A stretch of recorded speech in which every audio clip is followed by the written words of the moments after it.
Assalamualaikum warahmatullahi wabarakatuh. Alhamdulillah,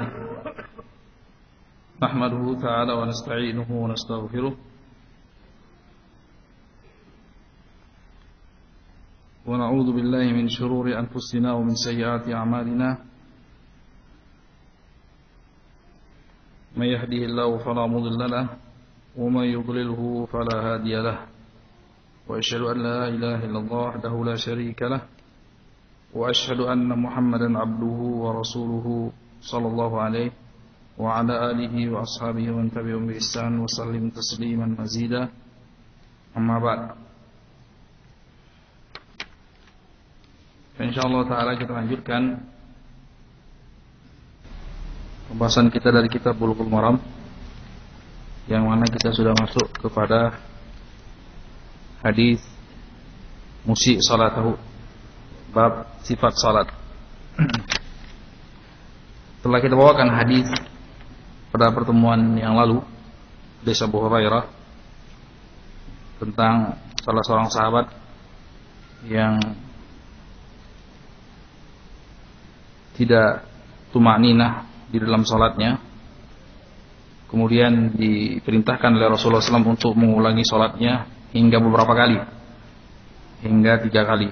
Kemudian diajarkan oleh Rasulullah SAW sifat salat, tata cara salat yang sah,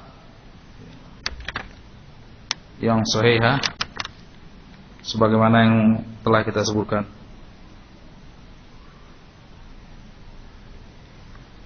Ada beberapa faedah yang belum kita sebutkan.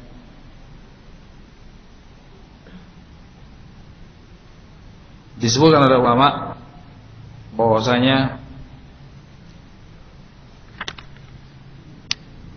semua yang disebutkan dalam hadis daripada perkataan maupun perbuatan hadis Abu Hurairah, yaitu yang artinya apabila engkau salat sempurnakan wudu, kemudian menghadap kiblat, kemudian takbiratul ihram, kemudian baca Al-Fatihah, kemudian ruku, kemudian tumakninah, kemudian bangkit dari ruku, kemudian sujud, tumakninah, kemudian bangkit dari sujud, kemudian duduk dengan tumakninah, kemudian sujud dengan tumakninah sampai selesai. Ini adalah kewajiban-kewajiban atau rukun-rukun di dalam salat yang tidak sah apabila ditinggalkan, baik dengan sengaja maupun tidak sengaja, ya, baik dengan sengaja maupun tidak sengaja. Ini rukun, bukan cuma sekedar wajib. Jadi ada syarat, ada rukun, ada wajib, kewajiban-kewajiban salat, ada sunnah-sunnah salat, ada yang diperselisihkan oleh ulama apakah dia sunnah atau bukan sunnah, ya. Seperti misalnya duduk istirahat, mayoritas ulama mengatakan itu bukan sunnah, sebagian ulama yang lain mengatakan itu sunnah. Sebagian ulama merinci kalau dibutuhkan dia sunnah, kalau tidak dibutuhkan ya dia tidak sunnah, seperti itu. Jadi kalau rukun maka dia tidak sah ditinggalkan baik dengan sengaja maupun tidak sengaja. Tapi kalau kewajiban sholat tahapnya baru wajib, sekedar wajib, maka yang demikian dia tidak sah sholat kalau ditinggalkan dengan sengaja, tapi tetap sah kalau ditinggalkan tidak dengan sengaja. Seperti misalnya tasyahud awal, Rasulullah SAW pernah meninggalkan tasyahud awal, ya. Pernah Rasulullah SAW meninggalkan tasyahud awal, ya, kemudian sahabat bertasbih, Rasulullah SAW terus, Rasulullah SAW meneruskan salatnya, dan beliau sujud sahwi sebelum salam, sujud sahwi sebelum salam. Ya.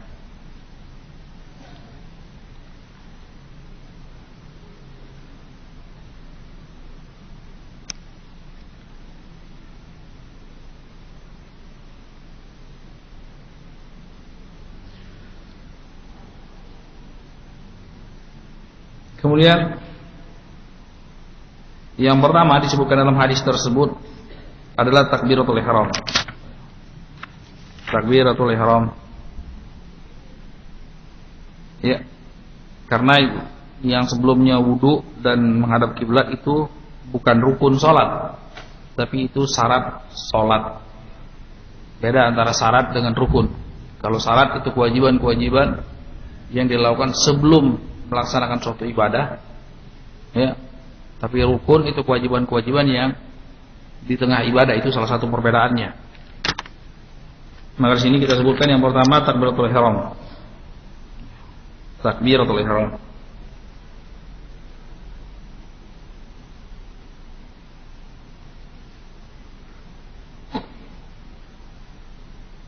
Yang kedua Al-Fatihah.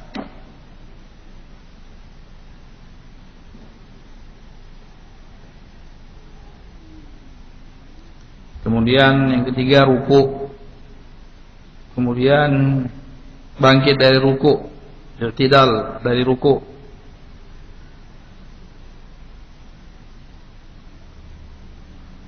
Kemudian yang kelima sujud. Yang keenam bangkit dari sujud, duduk di antara dua sujud. Yang ketujuh tumakninah di setiap gerakan-gerakan tersebut.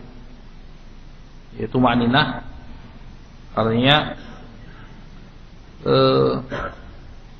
kadar wajibnya seseorang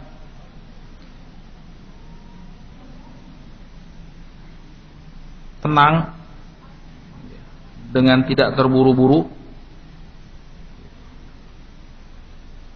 minimal menurut pendapat yang rajih minimal kadarnya bacaan tasbih yang wajib. Ya, minimal kadarnya. Jadi misalnya seperti apa kadar tumakninah di dalam sujud? Ya minimal dia Allah Akbar sujud, dia baca subhana rabbiyal a'la, minimal itu. Ya. Demikian juga kadar minimal ketika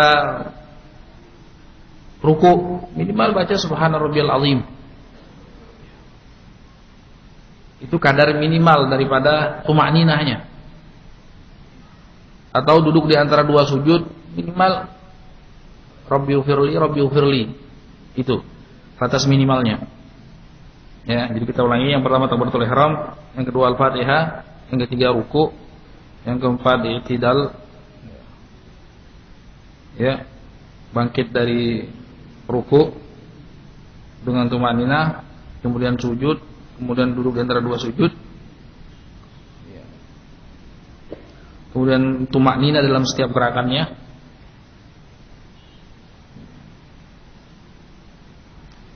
Adapun tasyahud, salawat,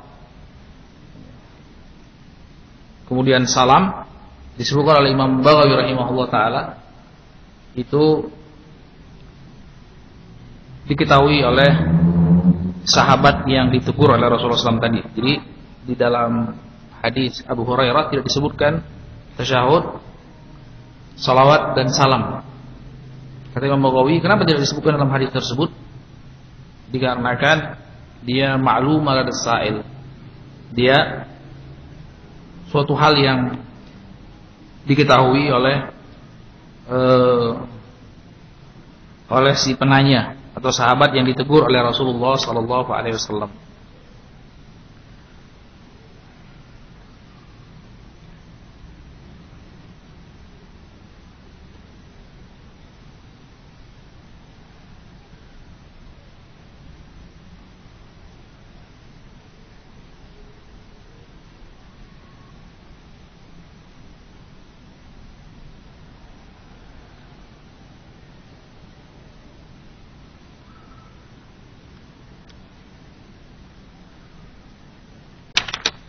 Kemudian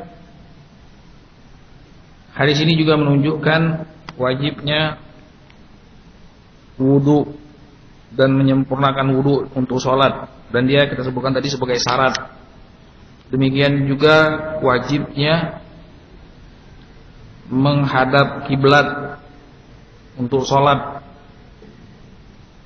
Ini tentu bagi yang mampu semuanya, ya. Karena kondisi-kondisi tertentu tidak mampu. Kondisi-kondisi tertentu tidak mampu, seperti misalnya orang yang sakit, tidak sanggup untuk berwudu, atau tidak mendapatkan air, atau tidak memungkinkan untuk berwudu. Tidak memungkinkan untuk berwudu, misalnya terbelenggu, ya, di penjara dan lain sebagainya, maka dia cukup bertayamum. Dan bahkan sekalipun wudu tidak sanggup, tayamum pun tidak sanggup, maka sholatlah semampunya. Ini dikatakan ulama dengan istilah sholat faqidat tahara, sholatnya orang yang tidak bersuci. Kondisinya seperti itu, misalnya terbelenggu di borgol tangannya atau diikat tangannya, dia mau sholat, ya kan, tidak bisa berwudu, tidak bisa bertayamum. Terus bagaimana? Terus dia sholat semampunya, walaupun dalam keadaan tidak berwudu dan tidak bertayamum. Demikian juga dengan menghadap kiblat, itu bagi yang sanggup. Bagi yang tidak sanggup, maka kewajiban-kewajiban tersebut atau syarat-syarat tersebut menjadi gugur. Demikian juga kewajiban-kewajiban di dalam sholat, rukun-rukun di dalam sholat. Ya, sanggup, tidak sanggup, sanggup berdiri, wajib hukumnya berdiri. Kalau sudah tidak sanggup, maka gugurlah kewajiban tersebut. Kata Rasulullah SAW, "Shalli qa'iman, fa illam tastati' fa qa'idan, fa illam tastati' fa 'ala jam, fa illam tastati' fa mustallaqiyan." Salatlah engkau sambil berdiri kalau sanggup. Sementara berdiri adalah salah satu rukun daripada rukun salat. Kalau tidak sanggup sambil duduk, kalau tidak sanggup sambil berbaring pinggang kanan, kalau tidak sanggup sambil terlentang.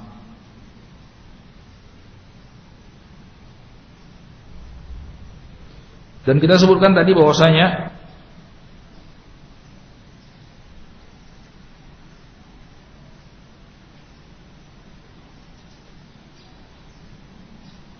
rukun-rukun ini harus berurutan.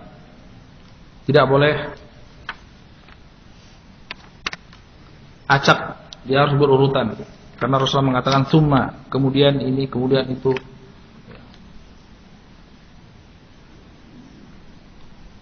Tidak boleh baca Al-Fatihah sebelum takbiratul ihram, seperti itu dan selanjutnya.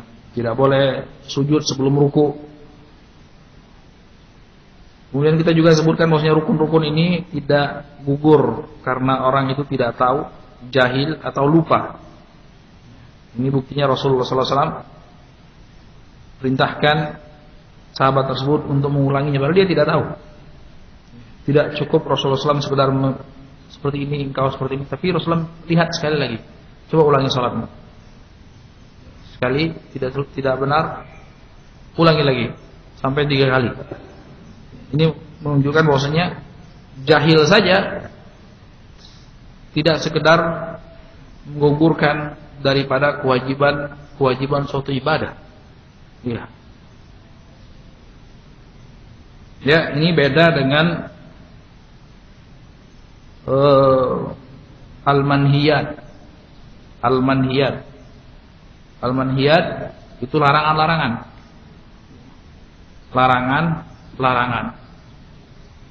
Kalau sekedar larangan itu ada pemaafan dari syariat. Misalnya yang sangat real di dalam ibadah haji ataupun umroh, itu ada kewajiban-kewajiban atau al-ma'murat yang diperintahkan oleh syariat, ada al-manhiyat, ada yang larangan-larangan. Dan ini hukumnya beda. apabila seorang meninggalkan suatu kewajiban, ya, diwajibkan misalnya untuk memakai baju ihram, tapi dia tidak memakai baju ihram, maka pendapat jumhur ulama, mayoritas ulama, wajib bayar dam, ya, bayar dam, kambing atau onta atau sapi. Tapi kalau yang dia lakukan itu adalah al-manhiyat, ya, seperti misalnya tidak tahu dia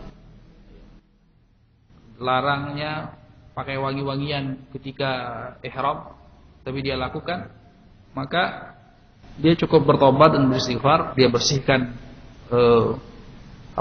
badannya dari wangi-wangian atau pakaiannya dari wangi-wangian, tidak wajib membayar dam. Beda dengan orang yang meninggalkan kewajiban walaupun dia tidak tahu. Ya, walaupun dia tidak tahu, saya tidak tahu hukumnya. Sekarang kamu tahu dan kamu wajib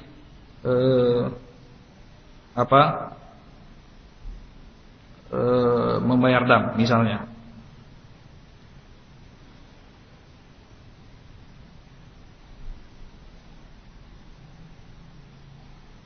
Kemudian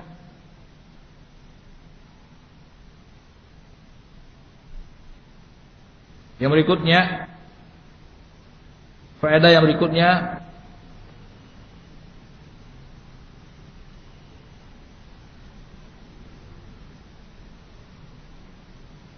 man ata bi ibadatin ala wajhin ghairi sahih jahlan, kata Syekh Al-Islam, wa madha zamanuha fa innahu la yutlabu minhu i'adatuha. Ya, barang siapa yang melakukan suatu ibadah yang tidak sesuai dengan syariat, akan tapi dikarenakan kejahilan dan masanya telah berlalu, maka tidak harus dia diperintahkan untuk mengulangi. Jadi lihat sahabat tadi, itu tidak diperintahkan untuk mengulangi sholatnya yang kemarin atau kemarin lusa atau yang sebelumnya. Dia cuma diperintahkan untuk melakukan sholat yang pada waktu itu. Ya, mungkin waktu itu sholatnya sholat zuhur atau sholatnya sholat asar, ya, yang masih ada waktunya. Tidak diperintahkan untuk mengulangi sholat-sholatnya yang telah lalu. Ya, tidak diperintahkan untuk mengulangi sholat-sholatnya yang telah lalu. Cukup sholat yang waktu itu saja.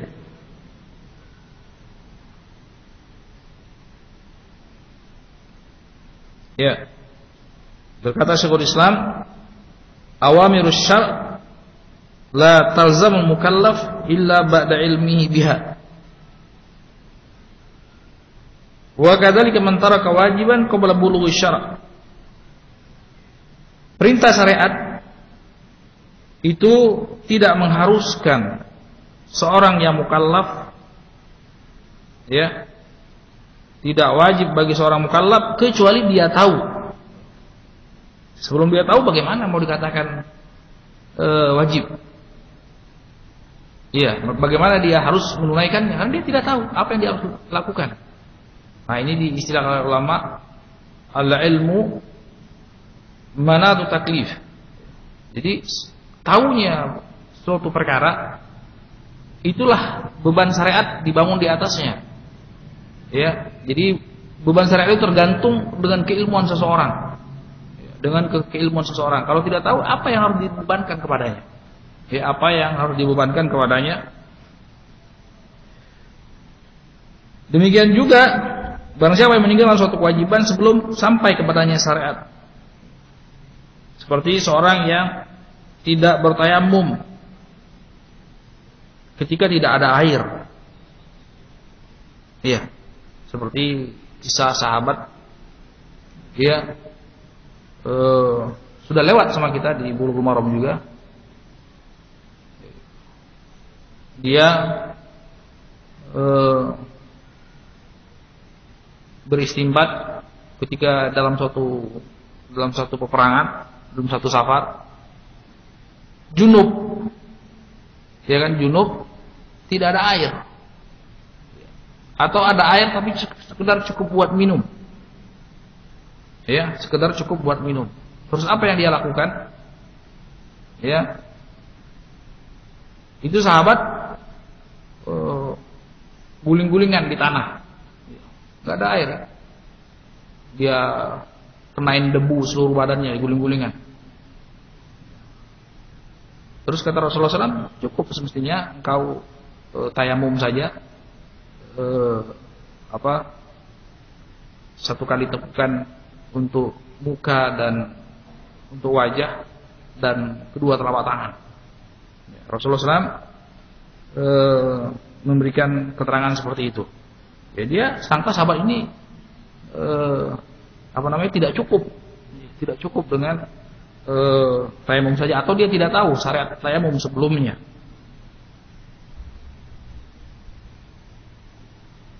Atau ada sahabat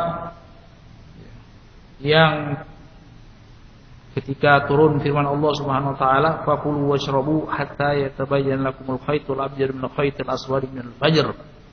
Makan dan minumlah sampai terang, sampai jelas bagi kalian benang putih dan benang merah, benang hitam dari fajar. Oh, jadi sahabat sibuk. Iya. Sebentar dia keluar, dia ambil dua benang, satu putih, satu hitam, masih hitam terus. Bolak-balik masih hitam terus. Ya. Ya sudah hampir betul-betul terang baru kelihatan itu putih itu hitam. Ya, penting kalau betul hitam putih yang dibawa. Kalau satunya kuning satunya hijau. Iya kan? Ternyata bukan seperti itu yang dikehendaki oleh syariat. Maksudnya adalah garis yang memanjang di ufuk utara ke ufuk selatan dari arah sebelah timur. Ya, itu yang dikatakan terbit fajar. Fajar shadiq. Ya, seperti kita lihat jam sekarang. Jam berapa terbit fajar? Ya kan? Mungkin jam 4.40. Nah, itu perhatikan dengan seksama kalau kita berada di gurun atau di laut, itu ada perbedaan di ufuk timur dari utara ke selatan itu. Nah, itu namanya terbit fajar. Walaupun masih gelap sekali, tidak kelihatan benang tersebut. Tapi Rasulullah SAW tidak mewajibkan dia untuk mengkodok hari tersebut. Ya, untuk dia mengkodok hari tersebut karena dia tidak tahu.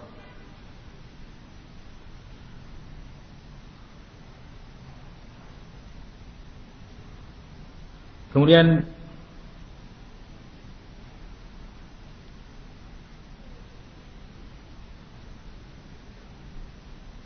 disyariatkan untuk berdakwah atau mengajarkan kepada umat itu dengan cara yang ma'ruf, dengan cara yang lemah lembut. Hukum asalnya seperti itu. Sebagaimana dikatakan masyayikh kita yang sekarang maupun zaman dahulu, Syekh bin Baz, Syekh Rabi dan yang lain-lain, al-asal fi dakwah itu alin, hukum asal dalam berdakwah itu dengan lemah lembut. Walaupun suatu saat memerlukan tegas dan keras pada tempatnya masing-masing. Ya. Jadi hukum asalnya adalah dengan lemah lembut. Sebagaimana Nabi Musa lihat di dalam Al-Quran, sebelum dia berucap dengan tegas, itu Allah sudah berpesan awalnya, ya, kepada Nabi Musa dan Nabi Harun, faqula lahu qawlan layyina la'allahu yatadzakkaru aw yakhsha. Ucapkanlah kepada Firaun ucapan yang lemah lembut, mudah-mudahan dengannya mereka bisa mengambil pelajaran dan takut kepada Allah Subhanahu wa taala. Kemudian setelah bertahun-tahun dia berdakwah,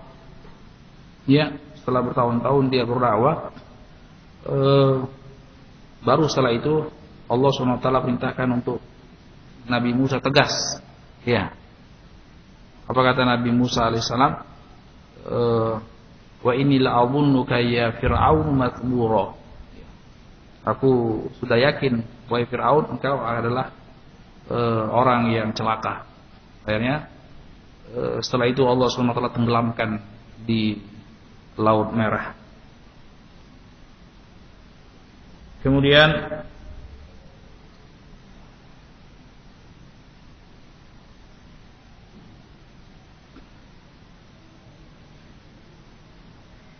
ya disunahkan bagi yang ditanya untuk menambah jawaban kalau ada maslahatnya.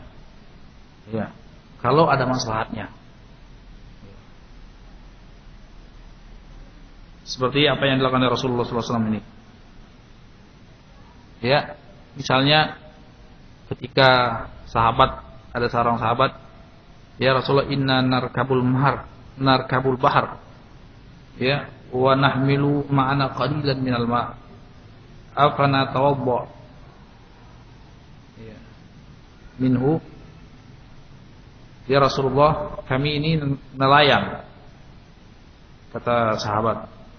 Ada sahabat yang nelayan, dan kami itu bawa sedikit air untuk minum, makan dan minum. Kalau wudu dari situ bisa mati kehausan. Apakah boleh bagi kita untuk berwudu dari air laut?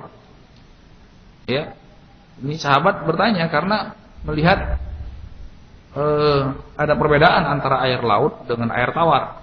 Air tawar ya jelas sahnya, tapi air laut apa ya sah atau tidak? Maka sahabat bertanya kepada Rasulullah, apakah sah bagi kita untuk berwudu dari air laut yang berubah kan? Berubah rasa, ya rasanya. Ya. Istilahnya itu sudah bukan sering kita dengar dalam istilah fikih, bukan mak mutlak lagi. Mak mutlak air yang mutlak, yang tidak ada embel-embel belakangnya, yaitu air yang tidak berasa, tidak berwarna dan tidak berbau.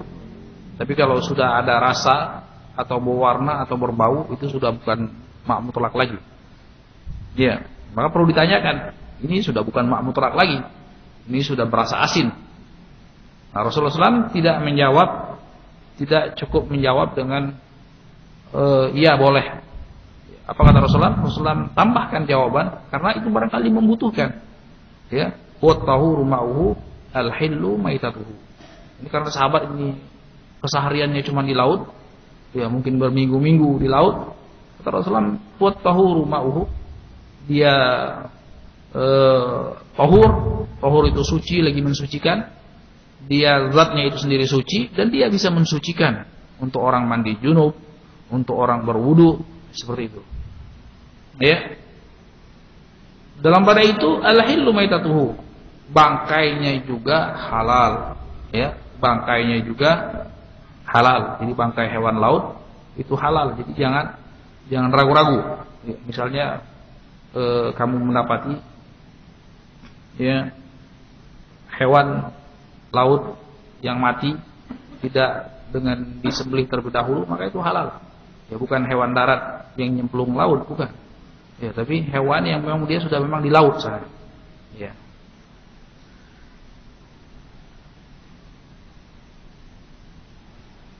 Dari sini, dari hadis tersebut, mayoritas ulama mengatakan bahwasanya doa istiftah, kemudian baca ta'awudz, baca bismillah, kemudian mengangkat tangan ketika takbir, ya, kemudian meletakkannya di atas dada, ya, kemudian gerakan duduk, ya, duduk tawarruk atau duduk iftirash, itu semuanya sunnah, ya, semuanya sunnah. Jadi ketika duduk di antara dua sujud tidak harus iftirash. Sekalipun orang misalnya duduknya tawarruk, sah. Bahkan ulama mengatakan sekalipun duduknya bersilah, ya, sah. Tapi itu yang sunnah itu adalah duduknya iftirash. Demikian juga duduk di tasyahud akhir dari dua tasyahud. Itu yang sunnah tawarruk. Ya, tapi sekalipun orang tidak tawarruk, duduknya tetap firash atau duduknya iqa. Iqa itu duduk dengan dua lutut ya, tumit, dua tumit di atas paha, dia itu juga tidak mengapa, karena dia sunnah hukumnya.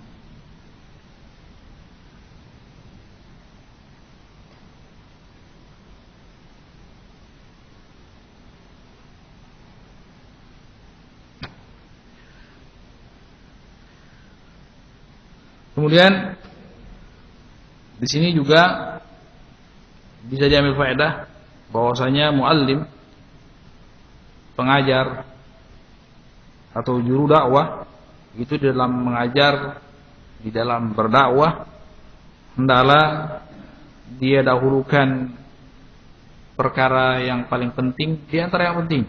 Jadi kita katakan perkara syariat itu tidak ada yang tidak penting, semuanya penting. Tapi hendaklah didahulukan yang paling penting di antara yang penting. Ya. Ini lihat, ini Rasulullah SAW mendahulukan perkara-perkara yang rukun atas perkara yang wajib, apalagi perkara yang sunnah. Sebagaimana pesan Rasulullah SAW di dalam hadis yang masyhur, beliau berpesan kepada Mu'adz bin Jabal, ya Mu'adz, innaka sata'ti qauman ahla kitab, falyakun awwala ma tad'uuhum ilaihi syahadatu an la ilaha illallah wa anna muhammadar rasulullah. Ya, wa in ummatu laka lidzalik fa akhbirhum bi anna Allah Subhanahu wa ta'ala iftarada alaihim khamsa salawat min yaumin wa lailah. Wa in ummatu laka lidzalik fa akhbirhum bi anna Allah Subhanahu wa ta'ala iftarada alaihim sadaqah tu'khadh min aghniyaihim wa turaddu ila fuqaraihim.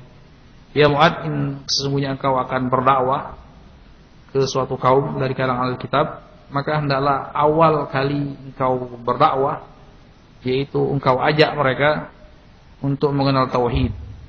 Ya, untuk betul-betul memurnikan peribadahan hanya kepada Allah. Ya. Hanya kepada Allah Subhanahu wa taala, jangan kepada selain Allah. Ini pondasi. Sebelum mengajarkan kepada salat, ini dulu. Kemudian kalau mereka sudah paham benar, sudah dan taat kepadamu, maka kasih tahu yang berikutnya, kewajiban yang berikutnya, salat. Ya. Ini juga tadi pondasi, ini tiang, ibarat ada kemah, nah ini tiangnya. Ya, kalau mereka sudah paham sholat dan menunaikan sholat, maka kewajiban berikutnya sedekah, zakat, seperti itu. Karena kalau tidak ada tauhid, percuma sholat. Ya. Kalau tidak ada sholat, percuma zakat. Nah, itu mutlak. Ya, percuma zakat. Ya, Rasulullah SAW bersabda, "Man taraka salat al-asri faqad habita amaluhu." Barang siapa yang meninggalkan sholat asar, maka amalannya gugur. Ya, pahalanya gugur. Jadi, dia percuma zakat, percuma sedekah, percuma infak, percuma puasa, percuma haji kalau tidak sholat. Ya, ngabisin duit saja. Ya, karena tidak diterima oleh Allah Subhanahu wa taala. Tidak akan diterima oleh Allah Subhanahu wa taala. Seperti itu. Jadi dimulai itu dari perkara yang paling penting sebelum yang penting-penting berikutnya. Jadi tadi tidak percuma seluruh ibadah tanpa tauhid. Dia sholat, ya, dia baca Quran, dia haji, dia puasa, tapi ternyata ibadahnya, ya misalnya tawakalnya bukan kepada Allah SWT, tapi tawakalnya misalnya dia punya khodam-khodam baik titisan Nyi Roro Kidul, ya, atau katanya titisan wali-wali atau sunan-sunan, sama saja. Kalau tawakalnya kepada selain Allah SWT, maka dia syirik, percuma ibadah yang dia lakukan berikutnya. Seperti itu.